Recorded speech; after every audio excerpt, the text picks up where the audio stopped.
আলহামদুলিল্লাহ ওয়া সালামুন আলা ইবাদিহিল্লাযীনা ইসতাফা রব্বি আউযু বিকা মিন হামাযাতিশ শায়াতিন ওয়া আউযু বিকা রব্বি আন ইয়াহদুরুন। পরম করুণাময় অসীম দয়ালু আল্লাহর নামে। হে নবী, এই কিতাবে তুমি ইব্রাহিমের ঘটনাকে স্মরণ করো। অবশ্যই সে ছিল এক সত্যবাদী নবী। যখন সে তার পিতাকে বলল, হে আমার পিতা, তুমি কেন এমন একটা জিনিসের ইবাদত করো যে দেখতে পায় না, শুনতে পায় না, না সে তোমার কোনো কাজে আসে?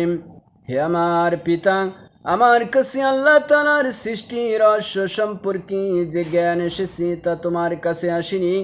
অতএব তুমি আমার কথা শোনো, আমি তোমাকে সোজা পথ দেখাবো। হে আমার পিতা, আল্লাহর সেই জ্ঞানের মূল কথা হচ্ছে তুমি শয়তানের ইবাদত করো না, শয়তানের গোলামি করো না। কেননা শয়তান হচ্ছে রহমান, আল্লাহ তাআলার নাফরমান। হে আমার পিতা, আমার ভয় হচ্ছে সেই নাফরমান শয়তানের গোলামি করলে পরম দয়ালু রহমানের কোন আযাব তোমাকে স্পর্শ করবে, ফলে জাহান্নামে তুমি শয়তানেরই সাথী হয়ে যাবে। ইব্রাহিমের পিতা বলল, হে ইব্রাহিম, তুমি কি আসলে আমার দেব দেবীগুলো থেকে বিমুখ হয়ে যাচ্ছ, মুখ ফিরিয়ে নিচ্ছ? যদি তুমি এসব কিছু থেকে ফিরে না আসো, তাহলে আমি অবশ্যই তোমাকে পাথর মেরে হত্যা করব। আর তুমি যদি বেঁচে থাকতে চাও, তুমি চিরতরে আমার কাছ থেকে আলাদা হয়ে যাও। ইব্রাহিম বলল, আচ্ছা, তোমার প্রতি আমার সালাম, আমি তোমার কাছ থেকে আলাদা হয়ে যাচ্ছি, কিন্তু আমি আমার মালিকের কাছে তোমার জন্য মাগফিরাতের দোয়া কামনা করব। অবশ্যই তিনি আমার প্রতি অতিশয় মেহেরবান।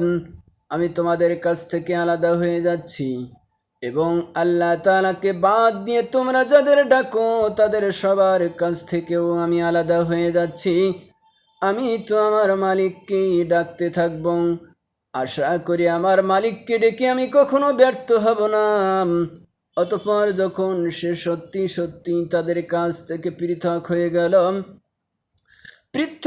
গেল তাদের থেকেও, যাদের ওরা আল্লাহর পরিবর্তে অন্যদের দাসত্ব করত, অন্যদের ডাকত, অন্যদের ইবাদত করত, তখন আমি তাকে ইসহাক এবং ইসহাক পুত্র ইয়াকুব দান করলাম। এদের সবাইকে আমি নবী বানিয়েছি। আমি তাদের জন্য আমার আরো অনেক অনুগ্রহ দান করেছি এবং তাদের আমি সুউচ্চ নাম যশ দান করেছি। সুবহান রাব্বিকা রাব্বিল ইজ্জাতি আম্মা ইয়াসিফুন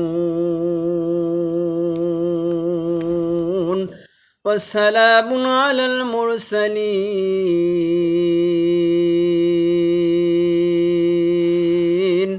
আলহামদুলিল্লাহি রাব্বিল আলামিন।